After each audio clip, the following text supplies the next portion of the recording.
Guys, it's Justis here from Trust Me in 1995.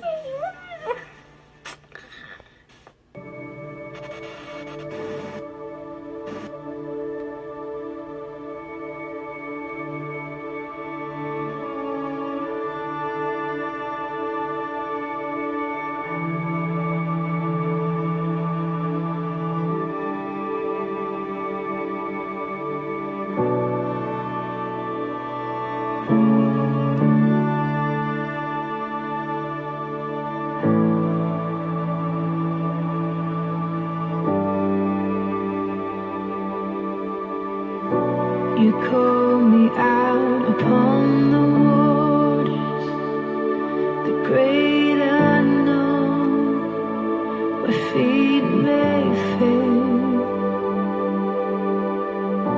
And there I find you in the mystery, in oceans deep, my faith will stand.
Spirit, lead me where my trust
My soul will rest in your embrace.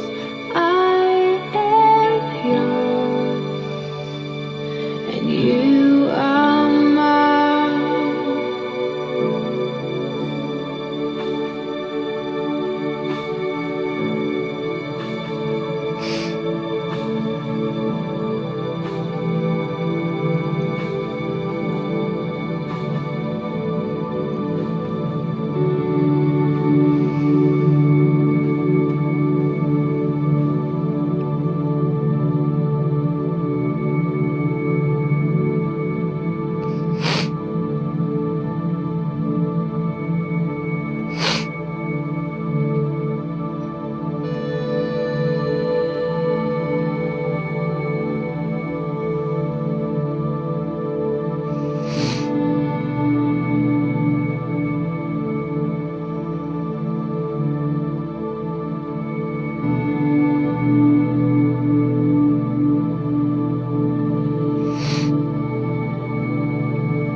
So, for the past, I think it was last week, I went to 3 movies. Perks of Being a Wallflower, is Flight, Twilight Breaking Dawn Part 2. But while I was at the movies, I realized what all I hate about the movies. These group of people, and there was like, I think there was like 2 or 3 of them, they just walk in front of me, and they're just standing there talking, and the movie is playing, not the previews, the actual movie is running, and I'm trying to watch it, and they're just in my way. They're just talking, like, why? And in Twilight Breaking Dawn, there was this girl, and I think, I don't know, like her mom or something, and they were sitting, okay, so I was sitting right here, and this is my mom, and these girls were sitting in the row behind me, and they were a little bit over here. This girl, her laugh sounded like she was 6 years old. And I'm telling you, Twilight Breaking Dawn didn't really have that many funny parts in it, but she just thought everything was hilarious. Alice dropped the bass.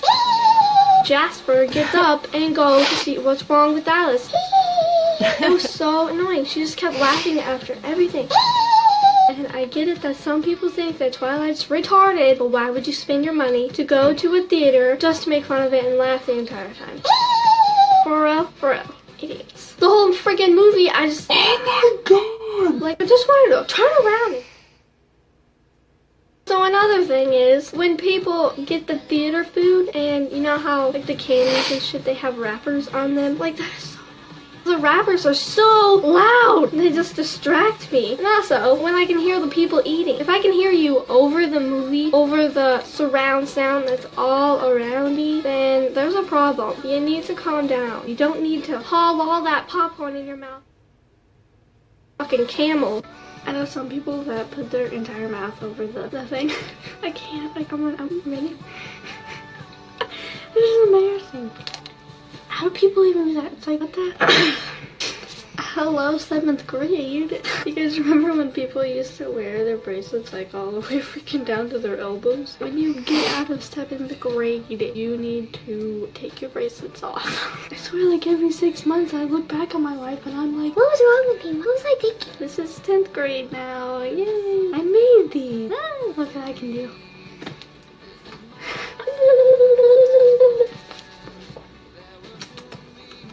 I still don't know how to play the ukulele. Right above me right here is Sheldon Cooper, and I had a dream that we knew each other and we were like best friends, and it was weird and it was hilarious. Though, because you know how his mind works. It just sounds so weird saying out loud. I love Tumblr so much. It's literally funny. I could sit on Tumblr for hours and you laugh constantly. I really want some cupcakes. There's a hole. I hate that, like, because if I ever want to take this out, then I have a hole in my face forever. For a while.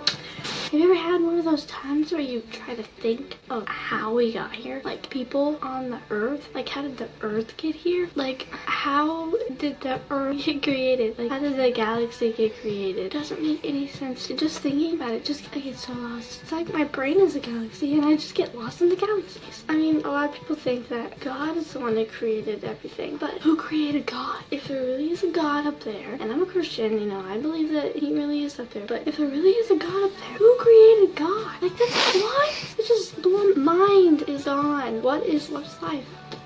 I don't know. And then you're put on this earth to die. I mean, what happens to you after you die? Like, it's just, what? Well, when you're dead, do you just roam the earth? Do you go underground? Like, what? Do you actually go up into heaven? Or, so guys, I think I'm gonna go now. Okay, well, bye!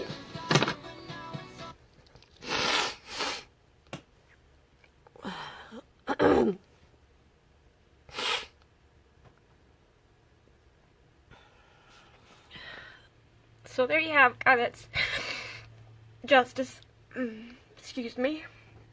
Sometimes I can watch that without crying, and other times I just don't make it. And this is one of those times that I just don't make it. So hold on just a second while I compose myself.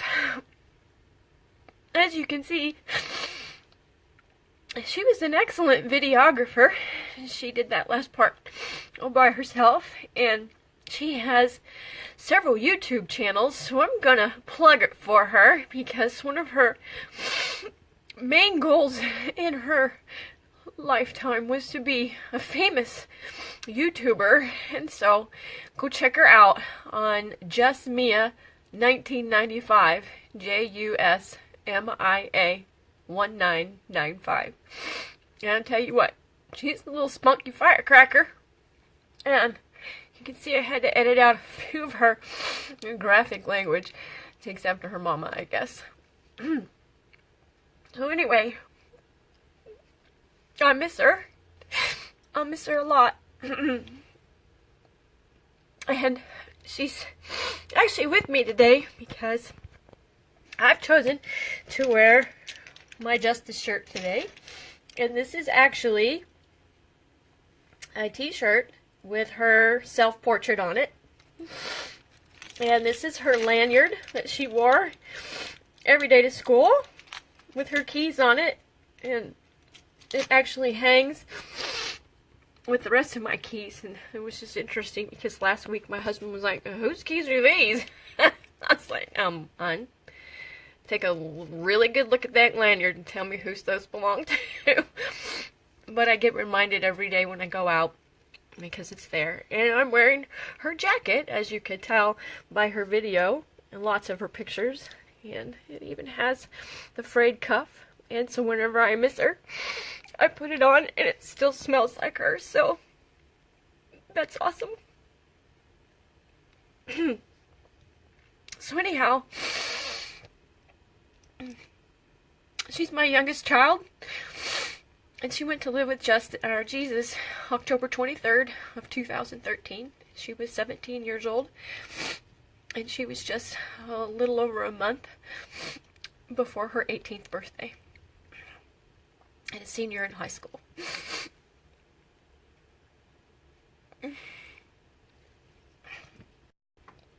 I didn't know that I was pregnant with her when I got pregnant. My second to the last child they're 9 months apart. And I had just had him, you know, and I was trying so hard to lose all that baby weight, and it just wasn't happening. And I went into the doctor several times, and they said, oh no, you're not pregnant, you know, and they put me on some Depo-Provera to try to get me to start my period, and it wasn't too successful. However, I did start, and gosh, we could have lost her. And I remember in those days of being pregnant that, I don't know, just women's intuition. I'm sure a lot of you will relate with that, but I would think to myself, man, there's just something wrong. There's something really wrong with this baby. I don't know what it is, but I just could tell. And I would have these long conversations with my mom about how I didn't know if I could be a mom to a child that had problems. And we prayed a lot about that. And I didn't have a lot of money back then and didn't have insurance, so the tests that I wanted to have done to check were not able to be done. And so it was just a surprise when she came. And due to the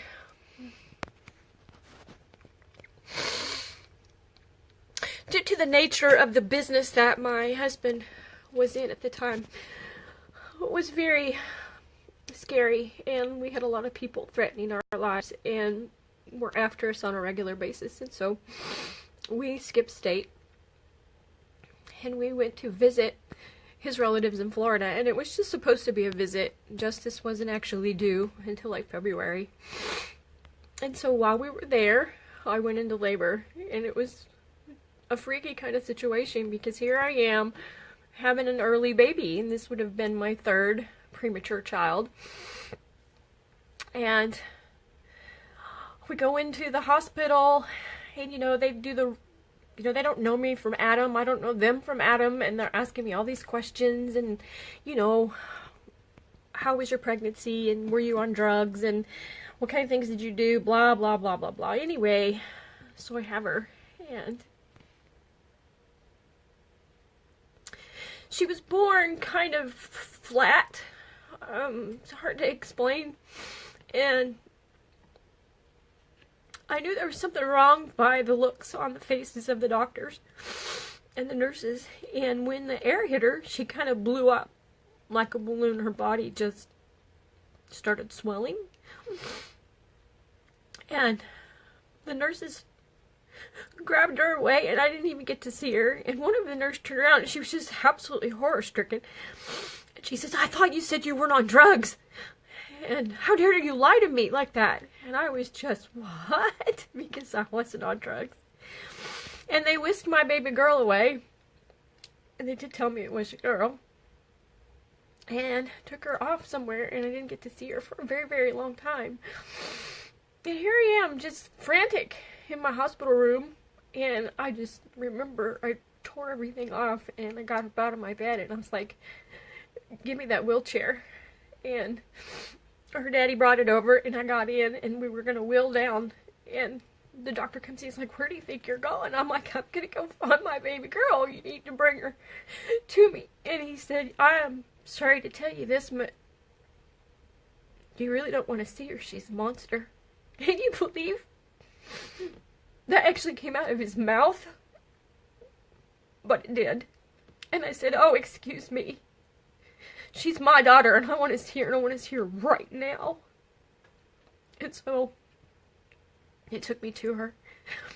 And the moment I saw her, I fell in love with her. Who couldn't? She was an angel. And that was when she got her name, Justis Mia, which means my justice.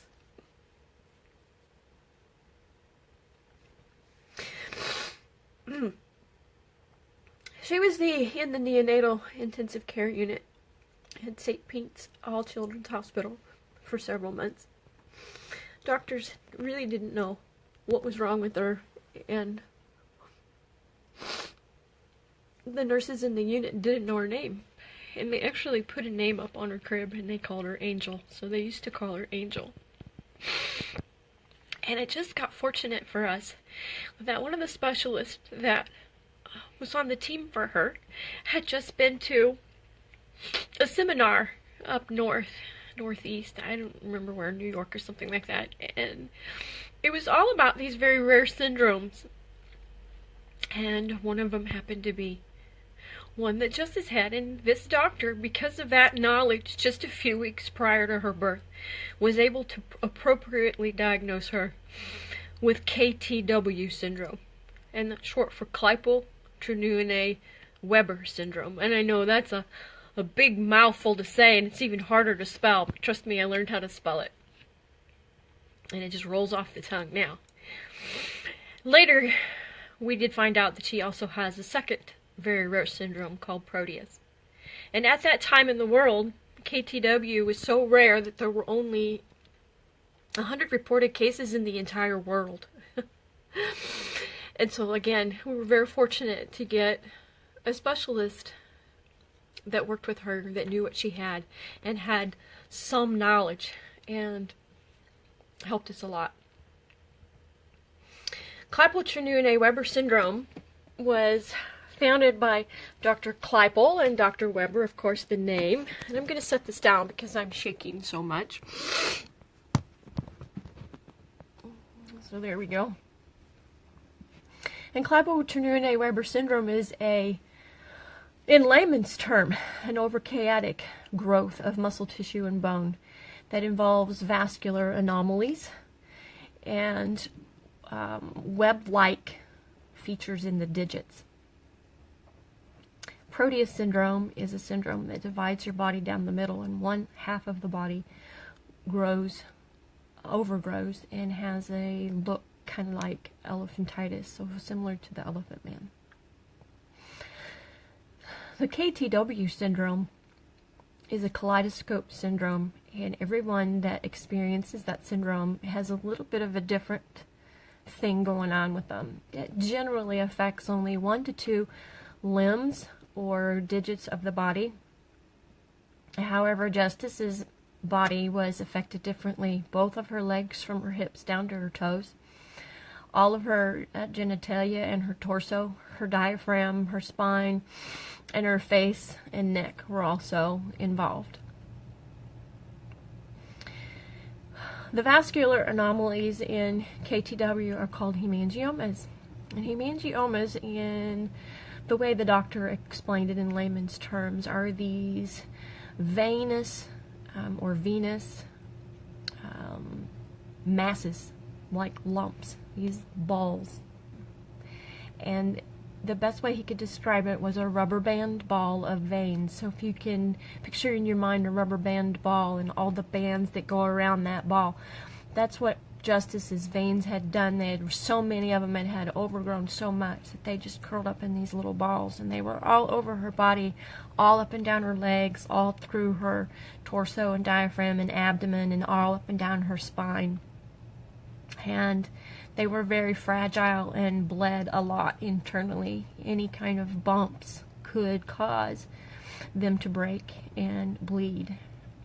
She also had external hemangiomas, which were on the surface of her skin, and they took on the look of kind of like a port wine birthmark that you see people have that are purple and red, and they're kind of smooth. Only Justis's were rarely smooth. It kind of had a tangerine texture to them. And all the little polyps that are on that tangerine were actually masses of blood and veins that would scab off and slough off, and then sometimes they would just swell up and bubble up, and then they would burst and bleed, and she bled a lot. Part of the syndrome was an inability to clot, and so she just bled and bled and bled on a regular basis. And sometimes when those areas would spring a leak, so to speak, you never knew. It was a surprise if it was going to spurt blood out at you or if it was just going to ooze, but she did bleed a lot. And these vascular anomalies affected and attached themselves to her internal organs wrapped around her spinal cord, and they weaved in and out of her lymph glands all along her body. So it was very difficult to try to go in and separate the hemangioma from the rest of her body. And they tried a couple times to actually do some laser surgeries to try to eradicate those hemangiomas, but what actually happened was they would come back in full force and multiply. And throughout her life, she developed more and more and more of these hemangiomas, and sometimes they would start out really small and just grow astronomically large. So that was just part of it. And part of her KTW syndrome is that the body aches like rheumatoid arthritis, and nothing really touches the pain. So she was in pain all the time. But I tell you what, Justis was a trooper. She hardly ever complained of pain. She was always in such high spirits, and she was laughing, and she was humorous, and she was just a like I said, a spunky little firecracker. She inspired a lot of people, including my grandpa, who passed away of cancer, and in his last days he was riddled with a lot of pain. And I remember driving in the car with Justis one time to go see him, and I was like, Justis, you know, a lot of people look up to you and are inspired by you. And she's like, why? I mean, why me, Mom? And I said, because you live with so much pain, and your grandpa, you know, the days that he doesn't want to get out of bed, I mean, he looks at your picture on his nightstand and he says, you know, if that little girl can do it, then I can do it, and he'd get out of bed. And throughout her life, she had a lot of people that she touched, and sometimes she didn't even know why they were, and she never understood, and other people she did, and some she may never get to meet or talk to, and others talk to her all the time. She had a plethora of friends, and there was one thing that I always was concerned about as her mom, is that my little girl, who was deformed and looked different and used a walker and in a wheelchair and had a prosthetic leg, would never have very many friends. I tell you what, she was one of the most popular young ladies I have ever met and will probably ever know. It was not uncommon to be at the store somewhere and people would come up and they'd be like, hi, Justis! And she'd like, Mom, who is that? But they knew her. So she was a phenomenal young lady. Proteus syndrome actually takes the body and divides it right down the middle, and that one side of the body grows faster and larger than the other, and that happened to be the left side of the body for her. The growth in both syndromes never stops, so it just grows and grows and grows and grows and grows. What was odd is that the only body part of her that was excluded from these syndromes were her arms and her chest, and so they never really grew. They actually made her look like she was way younger than she was, and she kind of looked a little malnourished sometimes as they were so small. I think the rest of her body just sapped the nutrients and the energy from the upper half of her body, and it just couldn't keep up. The bottom half of her, at 17 years old, she was in a 22 wide women's size bottoms, and her shoes actually were 17 men's triple W. That's how large her feet were. So she was interesting, and she used to joke a lot that people would think that she was 12 years old, and she just, oh, that just upset her so much. But anyhow, I miss her. I miss her so much. And like she said in her video, she was a Christian. And so even though she questioned a lot of things about where she was going to go after she died, she really knew in her mind that she was going to go to heaven. And she did have a relationship with Jesus. And I'm happy to know that. She's had, I was counting, 15, 16 surgeries in her life, and she was only 17 years old. She had amputations, she had cellulitis, she had osteomyelitis, she had a kidney removed, she had a gallbladder removed, she had scoliosis, and so she had 18-inch bars on each side of her spine with 16 screws in there. That was one heck of a surgery, I'll tell you. And then her final surgery was a hysterectomy. And young ladies who have KTW that affect their genitalia and reproductive organs in the fashion that it did for Justis often would bleed to death during their menstrual cycle. And so in an effort to keep them from happening, we chose to go in and have a hysterectomy done. And she had never started her period, and she was 17. And unfortunately, something was nicked or not put back right, or I don't know exactly what. I don't think the doctors really know either, but we do know that there was a slow bleed inside. And it settled down into her legs and bled out, and she just felt awful. And that bleed took almost a year. And we knew that she was bleeding, and we thought we had it under control. She was hospitalized a few times, but obviously we just didn't. And that last year, she was in so much pain, and her demeanor somewhat changed. It was not uncommon for her to come home from school and just cry because she hurt so much, and she couldn't do what the rest of the people in her grades and ages were doing. The hemangiomas on her body had grown so much in areas that she didn't have when she was younger, and they were on the bottom of her stump, so it would be rubbed raw and would bleed when she walked. And they were on her buttocks and in her genitalia area, and so they would burst open and bleed, and it was very difficult for her to even sit. So we had to have pads and stuff for her to sit on in her wheelchair. And so her last days were just actually pretty miserable, and she was kind of depressed. Although you wouldn't really even be able to tell that by the wonderful, hilarious videos she made, and the amount of time that she spent with her friends, and the go-getter kind of life that she had, and the plans that she had for her future were just astronomically phenomenal. She actually won awards and was due to go to China that following summer. And she was so excited to do that. And she had art school picked out. She was a phenomenal artist and photographer and, of course, videographer. And the last couple of days before she passed away, I was actually a truck driver at the time, was not home much. And she called me one day, and she's like, "Mom, I hurt so bad, and I feel so terrible, and I feel like I'm going in and out of consciousness, and I just feel like I'm gonna die." And, there'd been so many instances in her life where we chased fires, and we thought we were gonna lose her numerous times.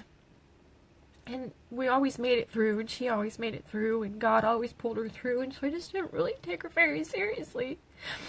And I called her brother, and I said, "Hey, I'm hundreds of miles from home right now. Can you go stay with your sister? And could you take her to the doctor for me? And I'll meet you there because I'm on my way in." And so he went and got her. And I don't remember who was with him, but they had to carry her outside and into their car, and they took her to the doctor. And that was a feat for him because she weighed a lot at that time. And she was in so much pain. But he got her there, and she'd been pulled into the doctor's office right about the time I pulled into the parking lot, and I go in. And when I went in, I got to say hi and give her a hug, and then she immediately went into a seizure, and she blacked out. And it was a freaky situation I'd never been in before, and I just kind of lost it. She didn't last long, and she came back too, but she said she was really scared during that seizure, and she could hear us. She could hear us yelling at her. She could see us. And the doctor, her physician, who'd been her physician her entire life, she was an awesome physician, loved her to death, did everything she possibly could for Justis. And so she knew something was wrong, and she had her sent to the hospital. And we went to the hospital in our town. It's a really good hospital. It's a big one, known for outstanding achievements and whatnot, and so I was not too worried about it. But the pain kept increasing and kept increasing and kept increasing, and she just was really upset. I have a love-hate relationship with doctors, and all throughout her hospitalizations in her life, and nurses too. I'd sit with her, and oh gosh, I'd catch so many mistakes and things done wrong, and sometimes some neglect, and sometimes some borderline abuse that, I just was very loud and boisterous when it came to doctors and nurses and putting them in their places, and I would take care of her very well. And so it was just kind of second nature for me to take on the nurses and even the what are the people called that come in and put in your IVs and draw your blood, because she was a hard poke. It would usually take 3 at the least, and sometimes 10 pokes just to get a vein and get an IV in, so it was difficult and it was very hard to watch, and when your daughter is screaming in pain because they're poking her with needles. But it wasn't no different this particular time, and I was all over this guy who was trying to get her vein, and I was just very rude apparently and sarcastic, and she turned around, she's like, "Mom, chill out, it's okay, it'll be okay." And I was like, all right, and it was kind of comical, and I think I started crying a little bit, and then she asked to just talk to me before they left, because they were going to air vac her to a better hospital further away, and so we chose a hospital in Oklahoma City for her to be air vaced to. Before they took her, she asked to talk to me, and she's like, "Mom, I'm just really, really scared." I told her, I said, "Honey, all you gotta do is just take hold of Jesus' hand, because he's just standing right there holding his hand out for you." And she's like, "Mom, I'm not sure I can do that." I said, "Yes, you can, honey, just take his hand." And then they took her off and they air vaced her down to Oklahoma.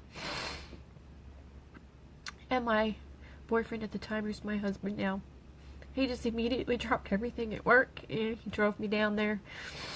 Some of her siblings came, and I had her aunt, who lives down in Oklahoma, meet her there with some of her cousins. And so she wasn't there when she arrived. She wasn't alone.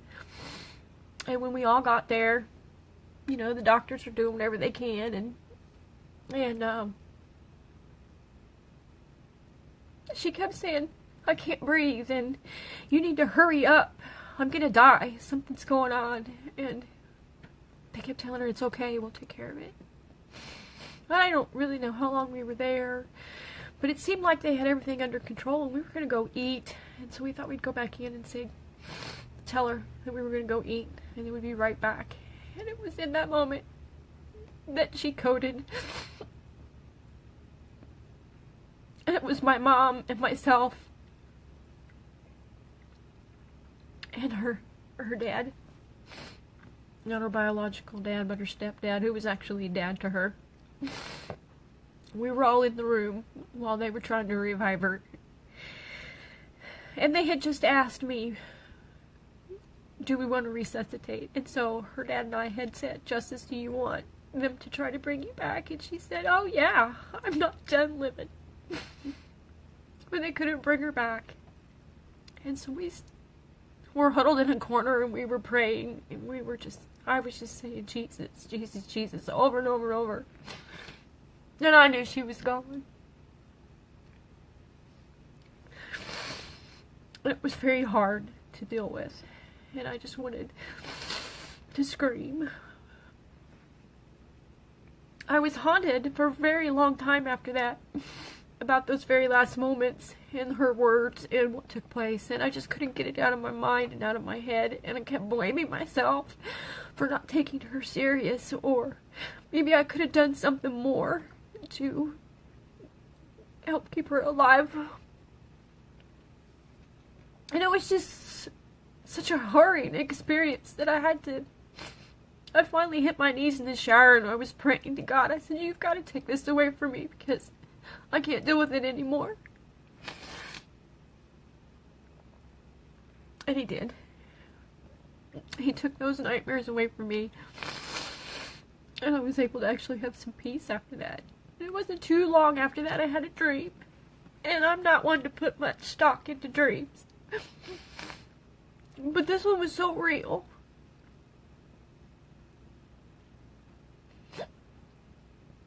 And I dreamt that we were in a hallway, an unfamiliar hallway, and she had come out of a room at the other end, and I almost didn't recognize her because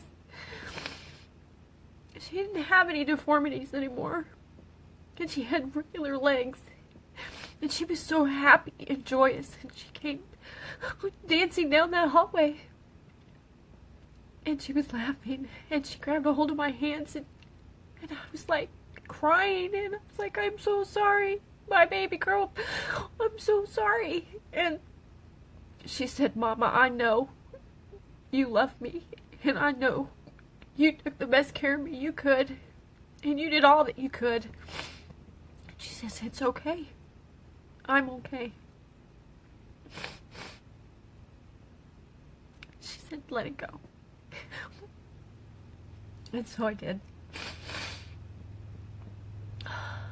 So most of the time, like I said, I can talk about her without crying. It's just yesterday and today, I just couldn't do it. And so I'm sorry for all the tears, but anyhow.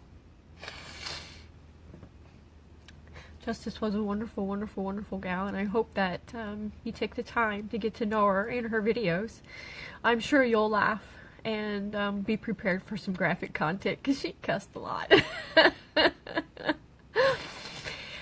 Before she died, we had talked about doing some awareness on KTW and Proteus, and I was going to do that video for her, and she said no, Mom, she wanted to take care of it. And so she had started collecting information on the syndrome and collecting the various pictures and whatnot that I had taken of her over the years. And she said, I want to do it, Mom, and let me take care of this. But now that she's gone and gone through her laptop and saw all of this, I feel like it's time to make an awareness video on KTW, and so that's something that I am going to be doing in the near future and get that put up. So thank you for listening. Thank you for meeting my baby girl, and I have an album of her in my Facebook, so you can go look at that, and I will post her video that was at the beginning of this live so that you can see it in better content, because I was just shaking so much. But anyhow, I'm gonna end today, and I love you guys. Thank you for listening.